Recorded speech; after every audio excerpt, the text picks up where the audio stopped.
They say weddings reveal who people truly are. That might be true, but what they never tell you is how much you can learn about yourself sitting in the back row of one. Especially when it's the wedding of your ex-wife, Dana, standing under a chandelier that cost more than our first apartment, next to a man who wore his ego like cologne, Lawrence Keaton, financial wunderkind, or so they said. I sat there, legs crossed, jaw tight, the kind of quiet that has its own weight. The invitation had come 3 months earlier, in an envelope too formal, too calculated. "We'd love for you to attend," it read, signed with Dana's new last name in a pre-printed flourish. Dana Keaton. I didn't even know if I was supposed to go. But something inside me, maybe the same stubborn streak that drove me to try farming full-time, told me I had to see it for myself. Closure, maybe. Or just curiosity with a sharper edge. The reception was everything Dana always claimed she hated. Flashy, loud, expensive. Champagne poured like rain, and a string quartet played something elegant that no one listened to. I had a table at the back, near the fire exit, the kind of placement that says, "You're invited, but don't get too comfortable." My name card was printed in the same font as everyone else's, but even the card looked embarrassed for me. I kept my tie knotted but loosened, and when the waiter offered champagne, I took water. I wasn't going to toast to anything that night.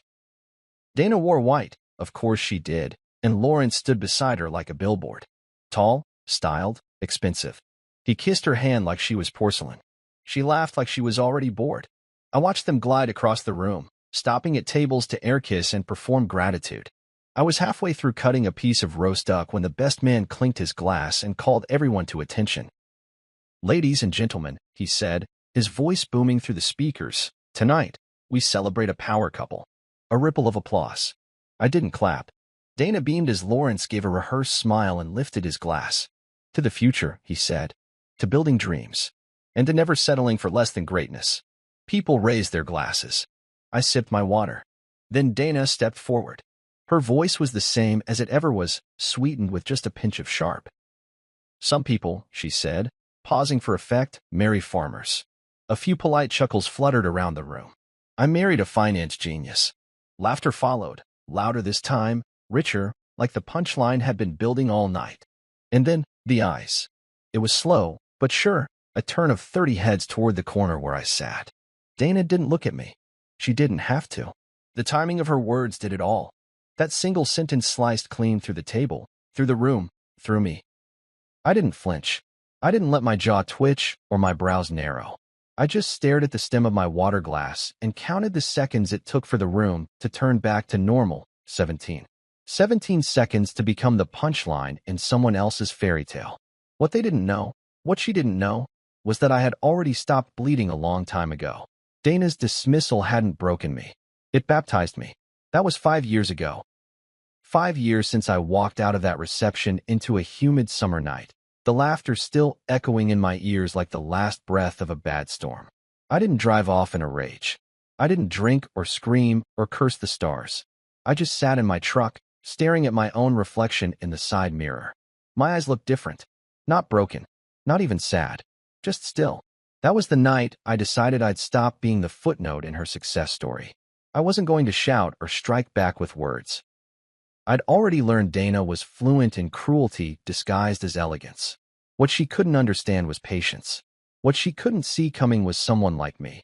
Someone who'd been quiet long enough to be dangerous. I moved out of the city within the month. Sold everything that reminded me of compromise. I bought acreage no one wanted. Dry land. Patchy soil. Not worth the work, the agent told me. Needs too much love. I nodded and signed anyway. Because I wasn't just buying dirt. I was buying time. I didn't know then how far I'd go. I didn't have the blueprint or the technology. I didn't even have the right tools. But I had something that people like Dana never understood. Endurance. A farmer's patience. The kind of mindset that plants a seed not for today, not even for tomorrow, but for the next season. And the one after that. While Dana posted curated snapshots of coastal brunches and rooftop soirees, I was digging trenches, clearing roots, learning systems. I watched YouTube videos until my eyes burned, took online courses in irrigation science, read forums on soil regeneration. The irony? She was mocking the idea of farming while I was learning to feed the future. There were nights I thought about that toast. Not out of pain, out of purpose. Her words had been cruel, sure, but they were also clarifying. She meant to shame me, and instead, she defined me. Dana and Lawrence might have been building a house of stock tips and wine cellars, but I was building something that couldn't be shaken by market trends or public opinion. Revenge? Maybe. But it was bigger than that. This wasn't about getting back at her. This was about getting back to myself. And so, under the wide sky and the silence of acres that stretched farther than her ambition ever could, I started sowing not just crops, but consequence. Because if you do it right, farming teaches you everything about life. Like how sometimes, the toast isn't meant for you, but the legacy is. There's something deeply honest about soil. It doesn't care where you came from, what school you went to, or how many zeros are in your bank account. It just asks you to show up, to sweat, to fail, and come back anyway. That's what I learned after Dana left. After she packed up her stilettos and ambition, after she slammed the door on the life we were supposed to build. When I told her I wanted to leave the city and start a farm, she laughed. Not the soft kind of laugh that comes with disbelief. No, the sharp one, the one meant to wound. You? A farmer? She said it like I'd said I wanted to become a pirate. She was on a timeline. She had ladder rungs to climb and image boards full of dreams that didn't involve dirt or denim. She divorced me within the year. Said I lacked vision. Said I was dragging her down. Then she married Lawrence Keaton, Wall Street's darling, and a man with a portfolio shinier than his personality. I didn't fight her. I didn't scream. I just let her go. Because deep down, I knew the life she wanted and the life I needed were never going to run parallel. I didn't buy land to escape her. I bought it to find myself again. But what Dana never knew, what she never asked, was what I did with that land. She thought I'd be hoeing rows and chasing chickens. She didn't understand that I didn't just buy a patch of earth. I invested. I learned. I adapted. I built something not even she could have imagined. It started with the basics: soil analysis, drainage mapping, local crop studies. I didn't come in swinging like some romantic fool who thought nature would do the work for me. I respected the land. I watched. I took notes. I failed. A lot. The first year, I lost a third of my crops to a pest I hadn't even known existed. My irrigation system flooded. The fencing caved in. I ran out of money twice. But I kept going. And then I met Riley. It was at a local agriculture expo, buried in a row of booths that smelled like fertilizer and hope. I was standing in front of a table with a prototype soil sensor that looked like something out of a sci-fi movie. I didn't understand half of it, but I was interested. She was explaining it to a couple of uninterested college kids when I walked up. Her voice was calm, patient, not rehearsed. She wasn't selling the tech, she believed in it. When she turned her attention to me, she didn't recognize me from tabloids or Dana's curated Instagram life. She didn't blink at the dirt on my boots or the calluses on my hands. Instead, she smiled and said, "Do you actually farm?" "Trying to," I said. "Mostly learning what not to do." That made her laugh. A real one. Not like Dana's polished chuckles. Riley's laugh was sunlight and weathered truth. Over the next few months, we stayed in touch. She helped me install my first real sensor system. Showed me how to collect and analyze moisture data, nutrient retention, crop response. She talked about soil like it had a personality, like it deserved to be listened to. I liked that. No, more than liked. I respected it. I didn't mean to fall in love with her. But that's how the best things happen. Quietly, gradually, without drama. One morning she showed up with coffee and said, "You've got the land. I've got the systems. Want to build something together?" That was the beginning of Verdant Systems. We didn't announce anything. We didn't rent an office in the city or pitch at flashy investor meetings. We built our startup behind a rustic gate and a gravel driveway. Our farmhouse doubled as our headquarters. Our garage became a lab. We prototyped, tested, retested. Riley coded firmware at the kitchen table while I dug trenches for power lines. We applied for grants under the radar, and I quietly secured government funding for sustainable agriculture initiatives. Riley networked with researchers who were looking for real-world land applications, and we became their test bed. Within 3 years, we had working patents on 2 key components.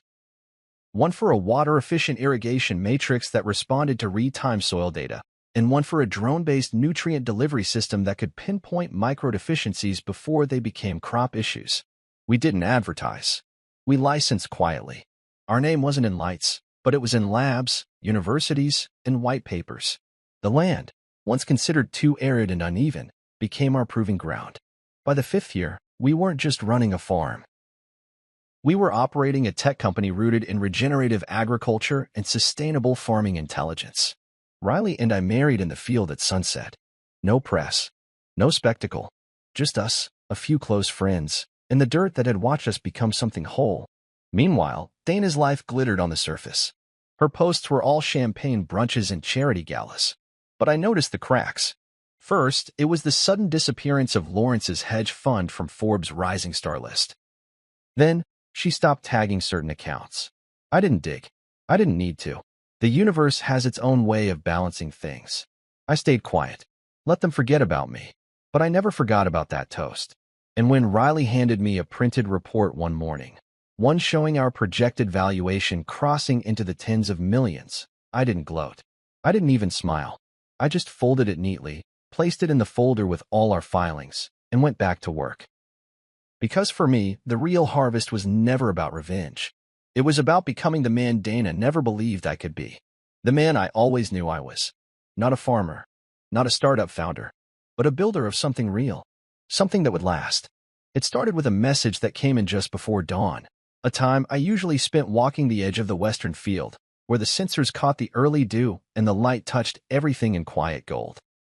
I heard the ping on my phone and almost ignored it. Most messages that early were from our automation system or Riley checking in on the server logs. But this one, it was from Trevor, Dana's brother. Hey, man, got a minute? I stared at the screen for a full minute, thumb hovering, heart steady.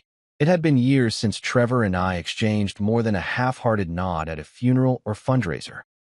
Last time we spoke, he made some offhand remark about me, living off the land like some old cowboy.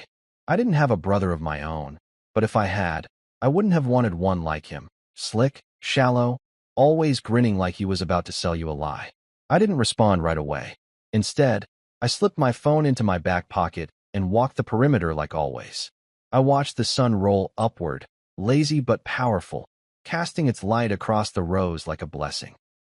The sensors had all synced perfectly, our app dashboard showed stable water retention, and the air smelled of something clean. Honest. Unlike Trevor. Later that morning, over coffee and quiet code updates, I mentioned the message to Riley. She glanced up from her laptop, eyes narrowing like she'd heard thunder on a clear day. He never contacts you without a motive, she said. Exactly why I haven't answered. But I already knew I would. Not out of curiosity. Not even out of caution. I wanted to hear it. I wanted them to come crawling. Because the whispers had already started drifting across digital corners of the finance world. Lawrence's name dropping off partnerships, rumors of fund implosions, articles pulled from sites as fast as they appeared. But Dana's Instagram? It still sparkled with curated moments, rooftop sunsets, wine tastings, a quote about trusting the universe. All smoke. All mirrors. But I lived with her long enough to know that when the pictures started looking too perfect, the real story was unraveling behind them. When I finally responded to Trevor 2 days later, I kept it simple. What do you need? His reply was immediate. Can we talk? Dana's worried. I let it hang for an hour before I wrote back, sure. Call me. The call lasted 6 minutes. He fumbled through small talk at first. Something about seeing my name on an agriculture trade paper, how his neighbor's kid was studying environmental tech, how wild it was that I was still out here farming. I didn't give him any bait, just waited. Then he dropped it. Look, Lawrence has had some setbacks. Market stuff. Real estate downer. A few overseas investments went sideways. Nothing he can't bounce back from, of course. But it's been stressful. I almost laughed. The idea of Lawrence stressed in his tailored suits and custom leather loafers sounded like a perfume ad. But I kept my voice neutral. I'm sorry to hear that. There was a pause. Then came the shift in tone. Dana's been thinking a lot about the old days. About how things used to be more grounded.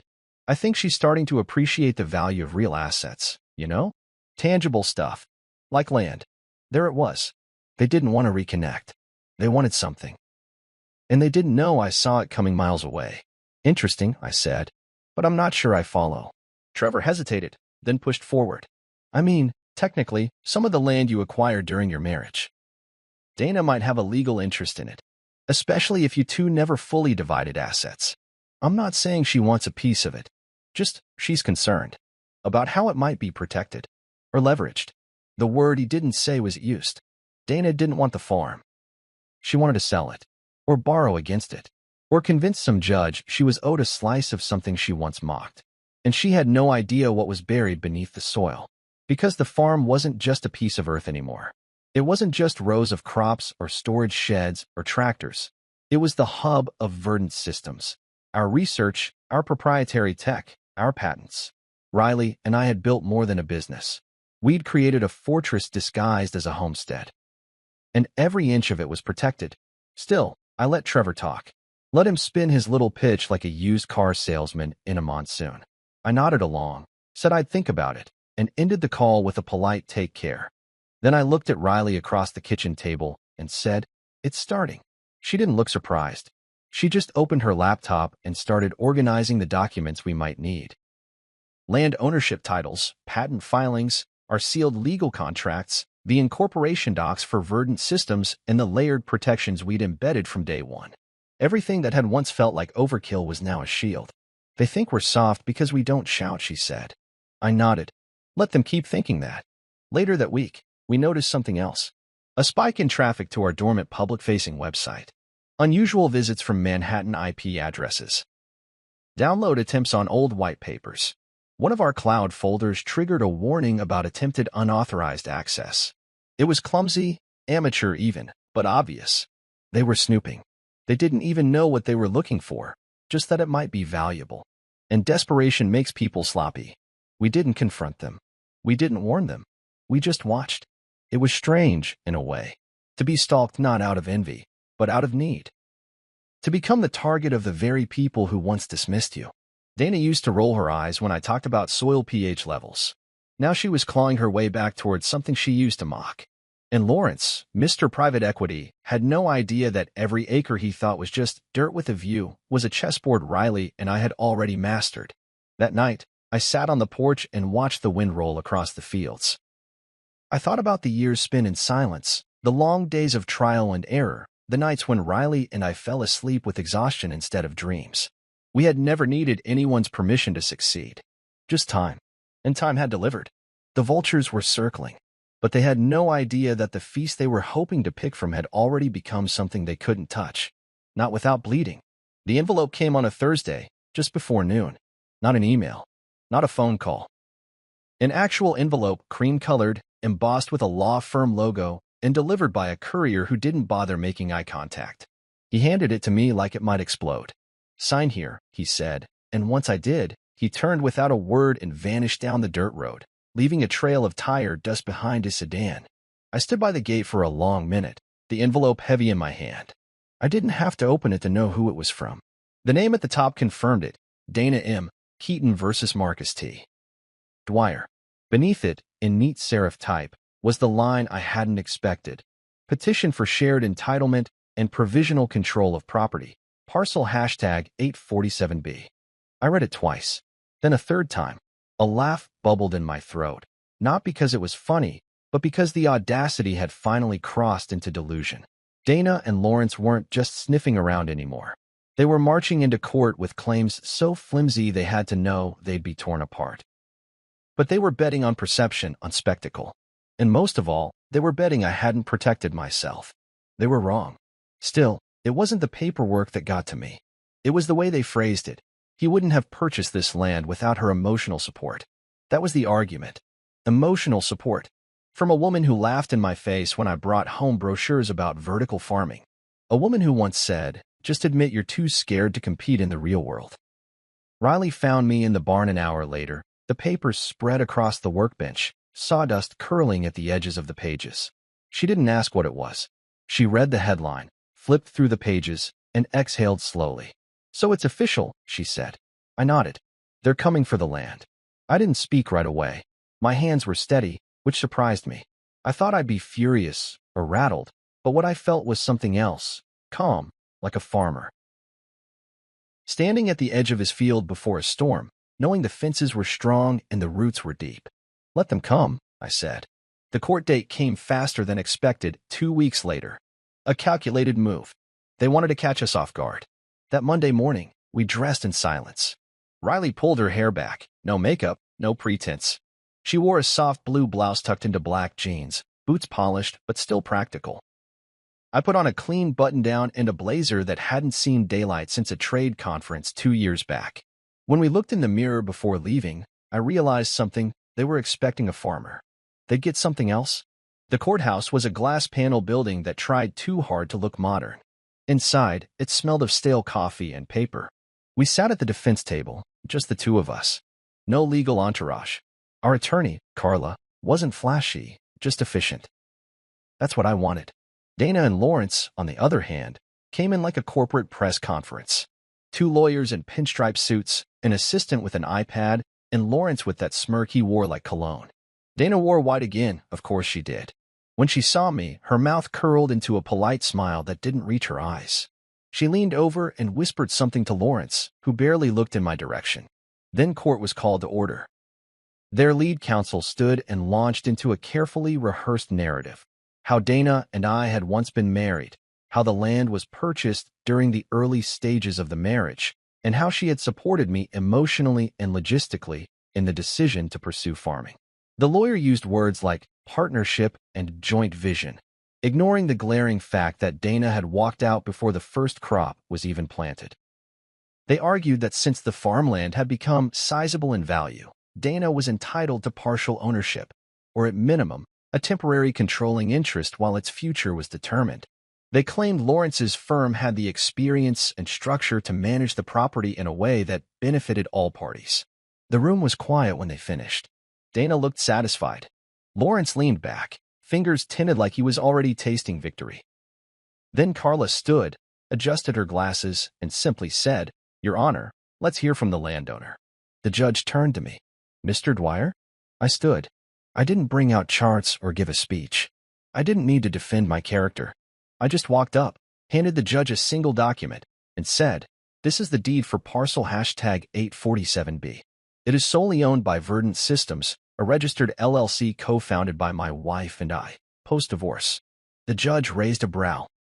"Additionally," I continued, "Verdant Systems is protected under multiple federal innovation grants, which include clauses that prohibit forced sales or unauthorized transfers, especially involving parties not listed on the original contract." That got a stir. Dana blinked. Lawrence sat up straighter. The judge nodded. "I'll need to see supporting documentation." "I have it right here," Riley said, standing. Her voice was clear, calm, professional. She handed over a packet with everything. Grant confirmations, patent IDs, business registrations, valuation statements. Each page stacked onto the last like bricks forming a wall they'd never climb. Dana's expression shifted. Gone was the polished smile. In its place was a flicker of disbelief, like she hadn't considered we'd come prepared. Lawrence whispered something sharply to his lawyer. The judge scanned the first few pages, then looked over the rim of her glasses. "Mr. Dwyer, when was this land transferred to Verdant Systems?" 3 years ago. 2 years after my divorce from Miss Keaton. The purchase was fully documented, with independent funding. There is no financial connection to Ms. Keaton or her current husband. And this company owns the land outright? Correct. The judge turned to Dana's team. "Do you have any proof to the contrary?" The lead attorney cleared his throat. "Your Honor, we believe the emotional and advisory support provided by Ms. Keaton during the foundational stages of Mr. Dwyer's career, emotional support isn't a line item on a deed," the judge interrupted. The courtroom fell into silence. Dana stared at the floor. Lawrence gripped the edge of the table like he wanted to throttle someone. I stood there, silent but not still. I was rooted, anchored, and for the first time, I realized I wasn't defending something fragile. I was standing behind something fortified. When the judge finally said, "I'll take the motion under advisement, but at first glance, this appears to be a straightforward denial," I felt no relief, only confirmation. We didn't win that moment because of a clever line or legal trick. We won because we'd done the work, and they had no idea what they were walking into. The thing about people like Dana and Lawrence is, they believe in facades more than foundations.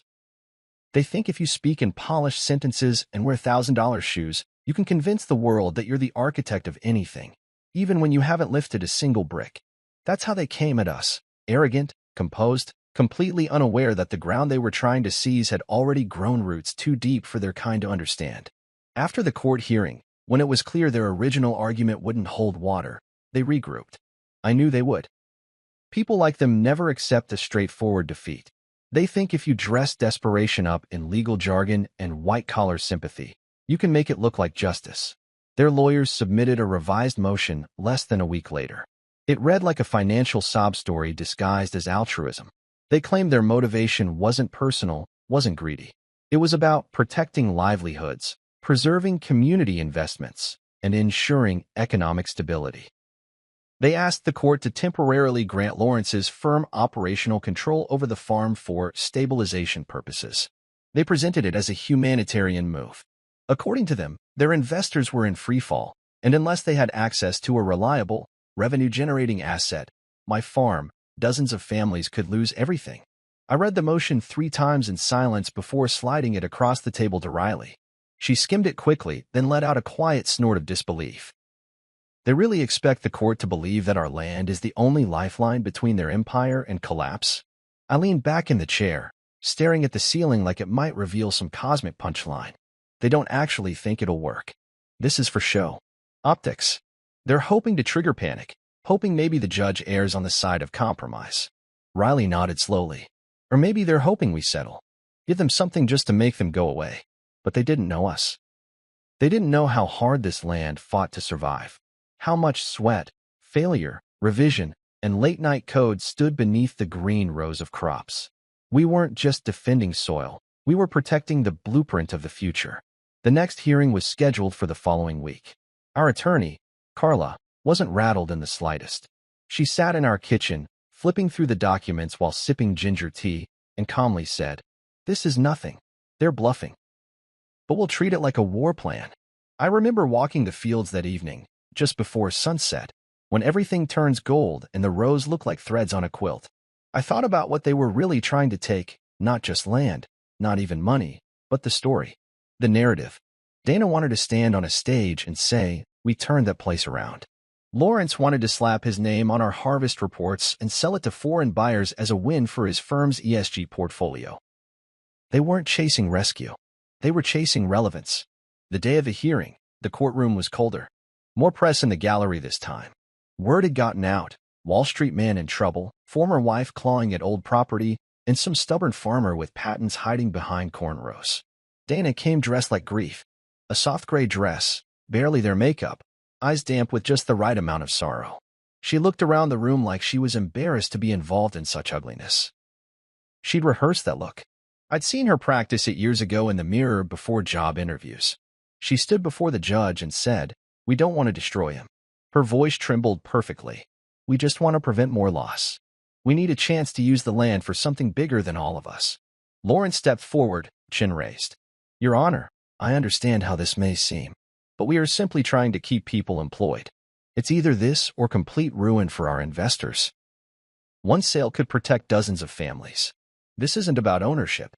It's about preservation." The gallery murmured. That was their real audience. Not the judge. Not me. The people in the back with pens and cameras, ready to turn this into a narrative Dana could use at charity galas and Lawrence could use to rebuild his career.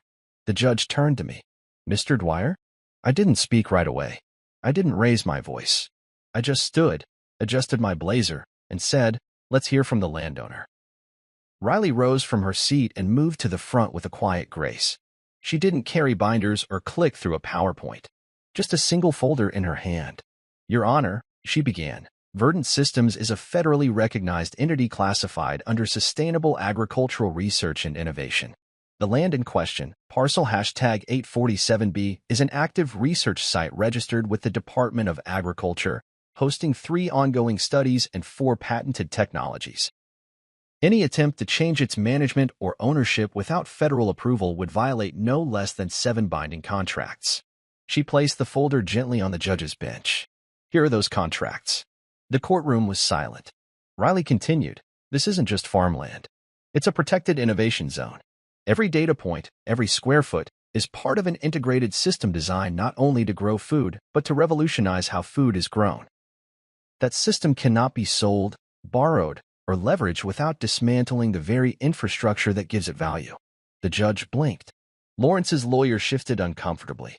Dana looked frozen. like she just realized she wasn't standing in a fairy tale.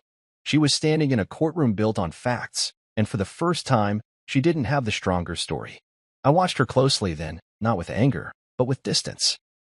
I remembered the version of her that used to bring me coffee while I worked late, the woman who once said she believed in what I wanted to build.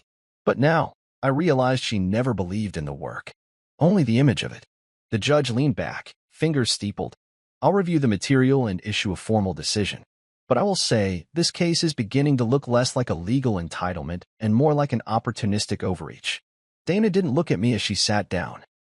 Lawrence, for once, was quiet. And I breathed, not because I needed relief, but because this was the moment I'd waited for. The moment they realized the roots they tried to rip up weren't just in the soil. They were in the systems, the strategy, the structure. We didn't grow a farm. We built a fortress, and their plan to seize it had just collapsed in front of everyone. They came to take. We came prepared. And the land stood with us. If they thought I was the only storm they'd face in that courtroom, they hadn't paid enough attention to the woman standing beside me. Riley never asked for attention.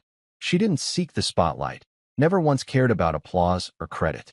But when she stood, every inch of that courtroom turned toward her. Not because she demanded it, but because she carried something the rest of them had long abandoned: credibility. She walked up to the center without so much as a paper rustling in her hand. No dramatics, no theatrics, just boots that still had soil on them and a calm that rattled louder than any gavel. The judge gave a polite nod. "And you are?" "My name is Riley Dwyer," she said, voice clear. "Co-founder of Verdant Systems, wife to Marcus Dwyer, and, more importantly today, the technical director responsible for every patent, system, and federal contract in operation on parcel #847B. The judge leaned forward slightly. Dana sat motionless, blinking too fast, and Lawrence's lawyer tilted his head like he couldn't quite believe she was real. Maybe they thought the brains behind Verdant Systems would be some gray-haired man in a lab coat or a Silicon Valley transplant with a three-piece suit. Instead, they got a woman in rolled-up sleeves who looked like she'd just walked out of a greenhouse, because she had. "Go on," the judge prompted. Riley pulled a single folder from her bag and handed it to the bailiff. "This contains the legal documentation registering Verdant Systems as the sole owner of parcel #847B, she said. "Included in the folder are federal innovation grants, protected development contracts, and proof of intellectual property developed and deployed exclusively on the land in question."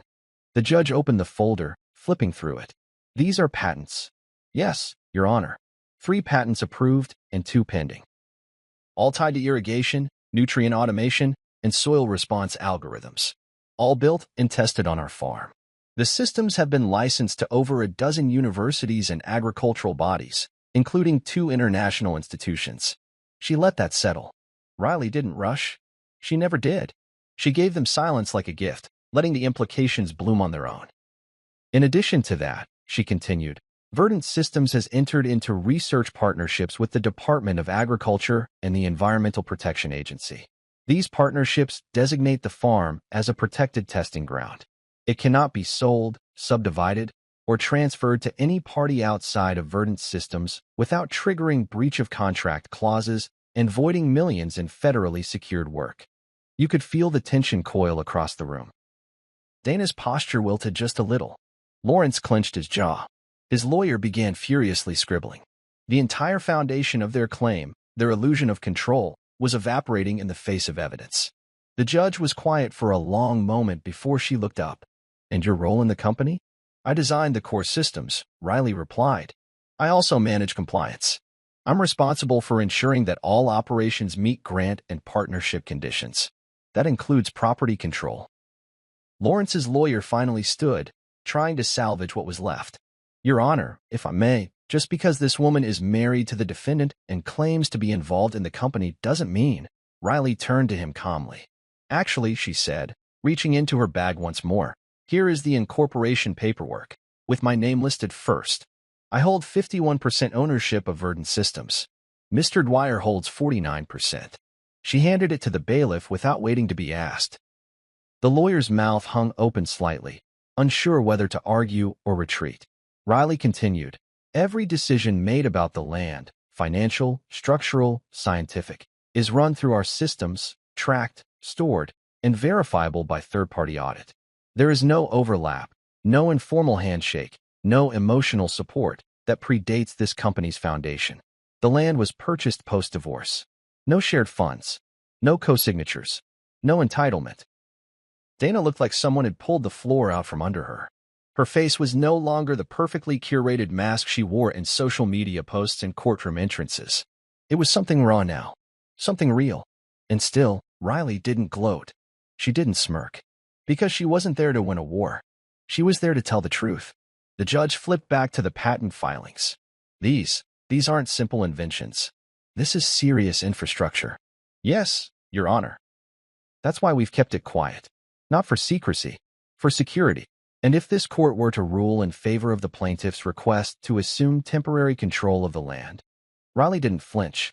We would be forced to shut down operations. That means ending research projects mid-cycle, violating federal agreements, breaching contracts with licensed partners, and potentially losing years of sustainability data. Not to mention the economic ripple it would cause in the broader agri-tech sector. Because while they may see a plot of dirt, we see an ecosystem built on precision and trust. She turned to face Dana and Lawrence now, but her voice didn't change. It stayed level, measured. They don't want the land. They want the story of it. They want to claim they saved something they never helped build. Dana opened her mouth, then closed it. Lawrence avoided Riley's eyes entirely. Riley finished simply, "We won't let that happen." The judge looked back and forth between us, then set the folder down gently. "I've heard enough for today. I'll review the materials and make a formal ruling soon. In the meantime, temporary control is denied." That one sentence changed everything. As the room began to empty, reporters whispered to each other, eyes flicking between Dana's pale face and Lawrence's rigid jaw. Riley walked back to our table, calm as ever, and slid into her seat. I reached over and took her hand. She didn't squeeze back hard. She didn't need to. Just that small pressure, just enough to say, "We did what we came to do." Outside the courthouse, cameras flashed. Dana shielded her face. Lawrence barked something at his assistant. Their attorney tried to spin the loss into a procedural delay. But we didn't speak to the press. We didn't need to. Because my wife had already said everything that mattered. And the land? The land had listened. The truth has a weight to it. Not just the kind you carry in your chest, but the kind that lands when it's spoken aloud in a room not expecting it. After Riley's statement, the courtroom felt different. Like the air had thickened, the walls leaning in closer to hear what would happen next. We didn't go to court again that week, not officially.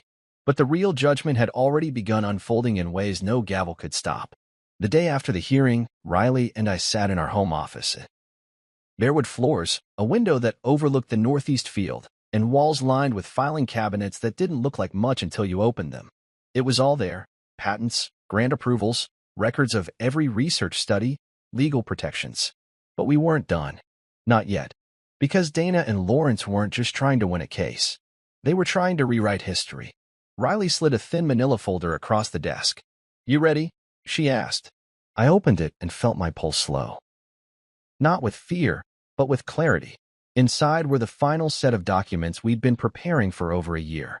Verdant Systems' updated valuation, $88.3 million. The startup they mocked. The land they laughed at. The very dirt Dana once called a hobby for men who gave up. It was now one of the most efficient regenerative farming operations in the country, and according to the valuation firm, we were poised to cross 9 figures within 2 quarters. But that wasn't the part that mattered most. Riley tapped the second sheet. "You see that?" I nodded. Attached to the valuation report were our formal filings showing Verdant's strategic expansion into water purification tech, a spin-off unit that would soon launch under a new trademark. Even I had to admit, it was genius. Riley had built a system that used runoff analysis and soil absorption metrics to inform water reusability protocols. In simple terms, we created a sustainable farm that filtered and repurposed its own waste in real time. Clean energy, clean food, clean water. It wasn't just agriculture. It was infrastructure. We hadn't released it to the public yet. But now, we had a reason to. Riley turned to her computer and clicked a few keys, then spun the screen toward me. And here's the kicker. Up popped a scanned document, a screenshot of a financial disclosure from Lawrence's firm. A line item marked Short position, Verdant Technologies LLC. It was dated 3 years back. You were right, she said. He bet against us. Lawrence had tried to short sell Verdant Systems before we'd even hit our first licensing deal. Back when we were still considered niche. Back when most thought we were just two idealists playing in the dirt. He'd filed the bet under a shell subsidiary tied to a Cayman holding. But Riley had found the trail, because of course she did. I let the paper rest in my hands, the irony folding in on itself. The same man trying to seize the farm for community rescue had once positioned himself to profit if we failed. What do we do with it? I asked. Riley didn't answer immediately. She stood, walked to the window, and looked out at the fields where the drones had just begun their morning sweep. Her voice was soft when she spoke. We give it to the judge. Quietly, with no press. You sure? She turned. I steady. Let them think we're just protecting ourselves. Then let the law do what it's supposed to. 2 days later, Carla filed a confidential supplement to the case record. Within that sealed envelope were the details of Lawrence's short position, the financial movement between his firm and a dummy shell, and an open inquiry from the SEC that Riley had discovered while cross-checking stock records. That was the real storm. And it broke fast. Whispers turned into calls. Calls turned into meetings. Suddenly, Lawrence's firm was facing an internal investigation, and Dana's carefully curated social feed went dark. The woman who once posted twice a day about silk robes and seaside brunches hadn't shared anything in a week. And then the judge called us in for an unscheduled meeting. It wasn't in the large courtroom this time, just a conference room, quiet and tight. Dana sat stiffly, eyes puffy behind large sunglasses. Lawrence was pale, a tight draw in his jaw that no amount of tailored fabric could soften. The judge entered, set her briefcase down, and removed a single folder. She didn't speak for a moment. Just opened the file, scanned a few lines, then looked up. Mr. Keaton, do you have any comment on the supplemental documents submitted this week? Lawrence leaned forward. I don't know where those came from. Then you deny placing a short position against Verdant Technologies in 2021. He hesitated. That pause was everything. The judge didn't need anything more. She turned to Dana. Ms. Keaton, I strongly advise you to withdraw your claim. Continuing to pursue ownership or control over parcel #847B may open you to further legal exposure, particularly if it is proven that your husband acted with financial intent to sabotage the defendant's company while claiming it for your joint benefit. Dana looked like she couldn't breathe. Her lips parted, but no words came out. Lawrence opened his mouth, but she raised a hand. We are done here, the judge said, her tone final. There was no dramatic gavel bang. No rising orchestral score. Just the quiet suffocation of defeat settling over two people who had finally run out of illusions. Afterward, in the hallway, Lawrence tried to speak to me. I don't know if it was a warning, a threat, or an apology, but I didn't let him get a single word out. I stepped forward, calm and measured, and said, You tried to destroy the one thing you didn't understand, and now it owns you. His mouth clamped shut. He looked smaller somehow, like the suit didn't fit anymore. Dana stood nearby, arms crossed tightly over her chest. For the first time, she looked at me not with contempt, but with a hollow, aching confusion. Like she was finally realizing the man she dismissed all those years ago had not only survived, he'd outgrown her.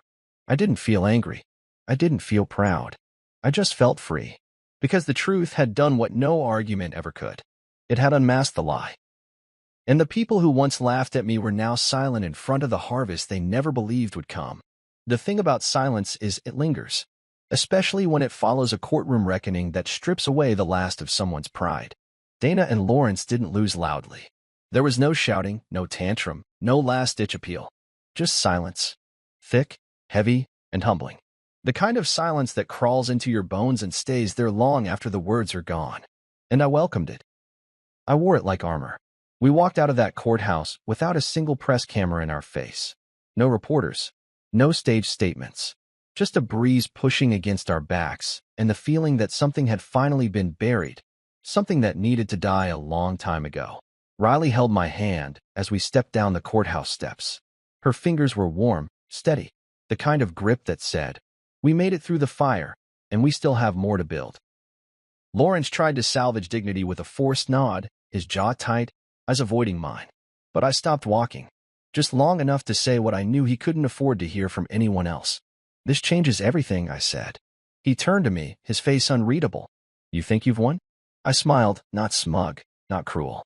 Just truth. I didn't win, I said. You lost. And the worst part? You don't even know what you tried to steal. That broke his mask a little. A twitch in his lip. A tremor in his gaze. Because somewhere in that perfectly groomed head of his, a thought was echoing. What if it was never about the land? What if it was something deeper? Something smarter? Something you never saw coming? Riley and I walked away before he could answer. We didn't need his reaction. We didn't need closure. We'd already built ours acre by acre, system by system. Dana didn't say a word, just stood there. I looked at her once, and it was like seeing a stranger inside someone I used to know. All her confidence, her posture, her biting wit, it was gone, replaced by a silence that felt like regret. I don't know if she was mourning the marriage, the land, or just the illusion of control. But she didn't speak, and I didn't offer a single word to fill the space between us. Back on the farm, the world kept moving. The rows still needed tending. The solar field still rotated with the sun. The drones hummed overhead like they had no idea a courtroom had nearly tried to claim their sky. And maybe that was the beauty of it. Our land didn't care about drama. It didn't respond to greed. It only rewarded consistency, patience, and quiet mastery. Riley met me at the greenhouse that afternoon. She had her tablet in one hand and a fresh report from our test batch of vertical microgreens.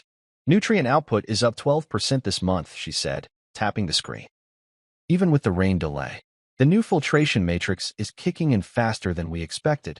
I studied the graphs, nodded. Good. Let's test another row with the hybrid sensors. Push the margins. She smiled. Already done. I figured you'd say that. That was us. No speeches. No celebrations. Just forward. We didn't talk much about Dana and Lawrence in the days that followed. They became ghosts on the property, never visible, but always haunting the edges of what could have been. There were calls, of course, journalists sniffing around, hoping to turn the story into something sexier. Local farmer defeats billionaire financier in property war. But I declined every interview.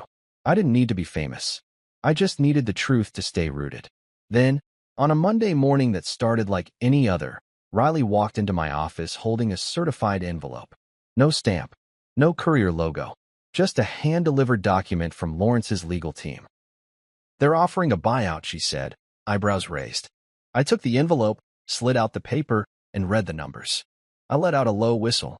$10 million for a silent majority stake in Verdant Systems, I said aloud. Riley crossed her arms, unimpressed. He still thinks this is about money. I folded the paper slowly and set it on the desk. He's not making an offer. He's trying to save face.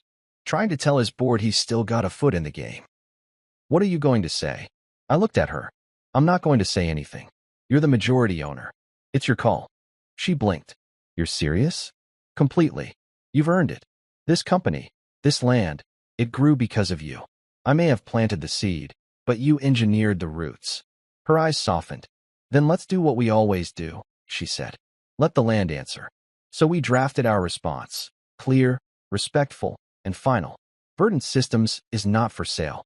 Not now. Not ever. 2 days later, Lawrence went silent. No more offers. No more legal whispers. Whatever hope he had left of clawing his way back into relevance was finally extinguished. But what struck me most in those quiet days was Dana. She didn't reach out. Not directly. But a letter came in the mail, handwritten. No return address, just my name and a neatly folded page inside. It smelled faintly of her perfume, the one she used to wear when we'd visit the city on weekends.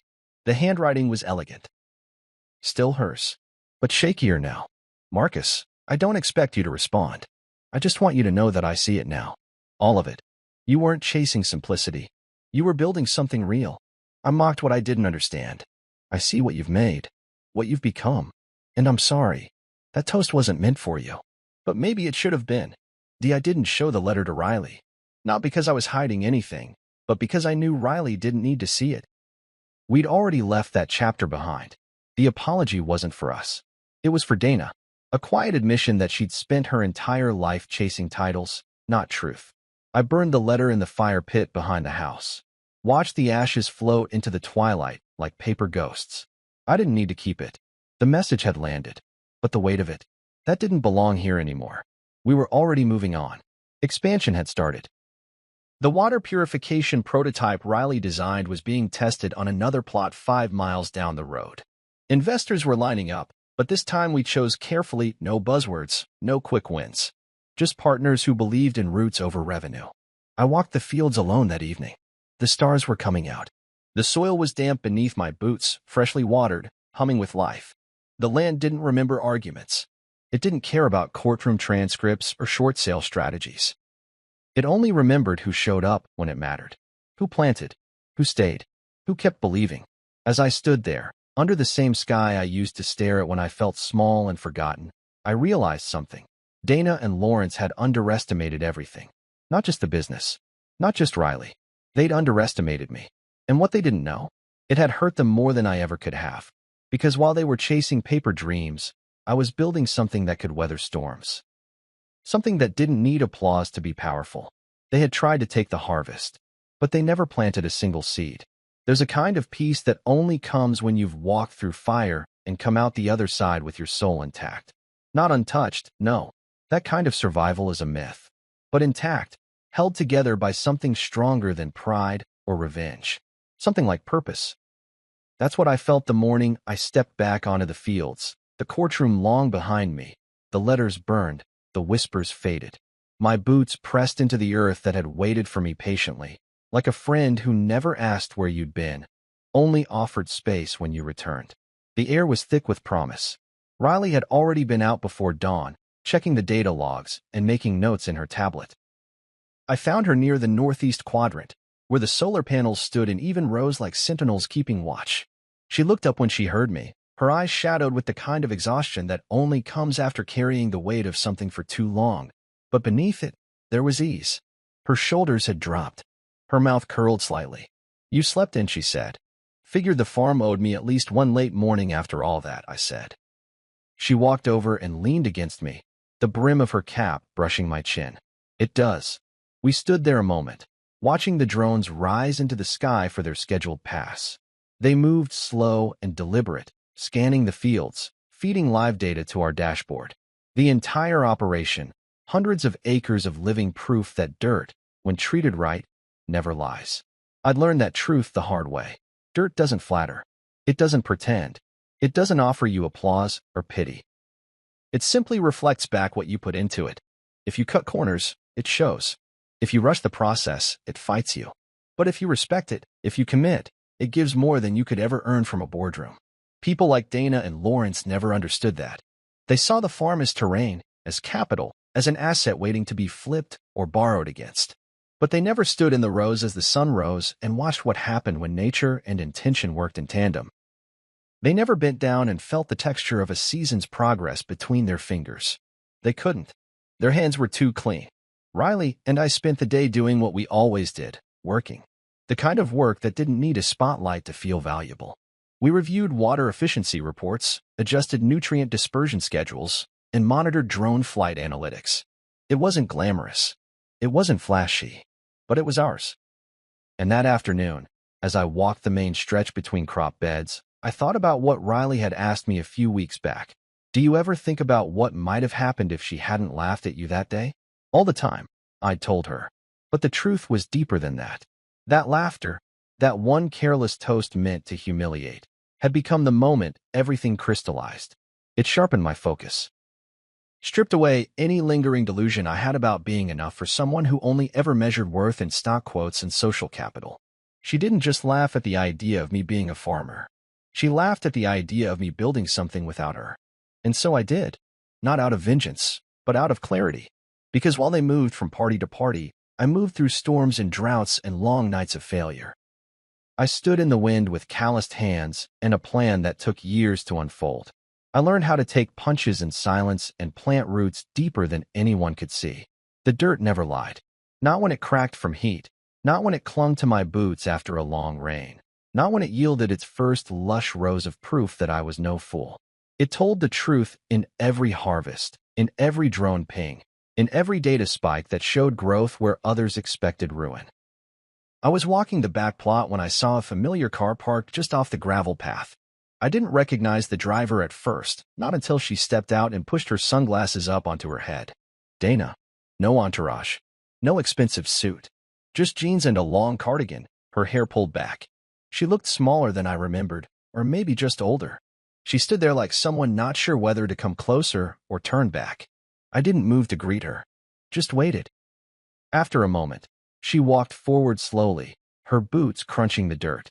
I shouldn't have come, she said, stopping a few paces away. Then why did you? I asked, my voice even. She looked down at her hands. I needed to see it. For myself. I couldn't believe it was real. Not until now. I didn't speak. The land around us answered for me. She glanced around, at the irrigation lines, the solar panels, the drones in the distance. Her eyes paused on the greenhouse before coming back to me. You did all this. We did, I said. Riley and I. Dana nodded, swallowing hard. She's impressive. She is, I said without hesitation. Another long silence. She looked like she wanted to say something else, but couldn't find the words. I was wrong, she finally whispered. About you. About everything. I didn't respond. Because I didn't need to. She looked at the soil beneath her feet, as if only just understanding what it had taken to make it grow. I thought if I moved fast enough, I'd never feel the cracks, she said. But they found me anyway. I nodded. Dirt does that. Shows you where the foundation failed.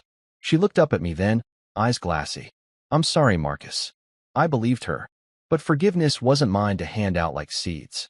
Some things were just meant to stay where they fell. She didn't ask to come further. She didn't ask for a tour.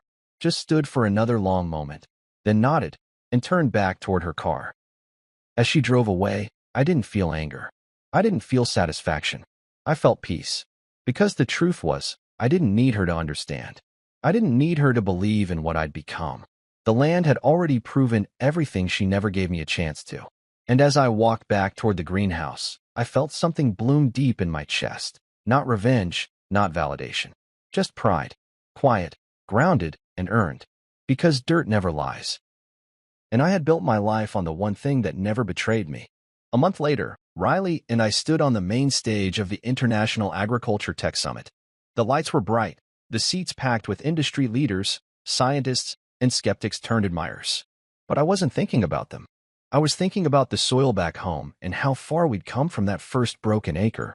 Riley spoke first, walking the crowd through Verdant Systems' journey. How we'd started with skepticism and sweat, how we'd blended tech with terrain to create something not just sustainable, but transformative. I watched her, pride sitting thick in my chest. The woman who once drew irrigation maps on napkins now stood as a pioneer in agri-tech. When it was my turn, I didn't talk about Dana, or Lawrence, or the courtroom. I talked about failure, about dirt, about belief. Sometimes the world won't see value in what you're building, I said. Sometimes they'll laugh at the seed before it sprouts. But if you plant it deep enough, feed it truth and patience, even the smallest thing can grow into something no one saw coming. When the applause came, it wasn't loud, it was long, earnest. The kind that doesn't come from shock but from recognition. Backstage,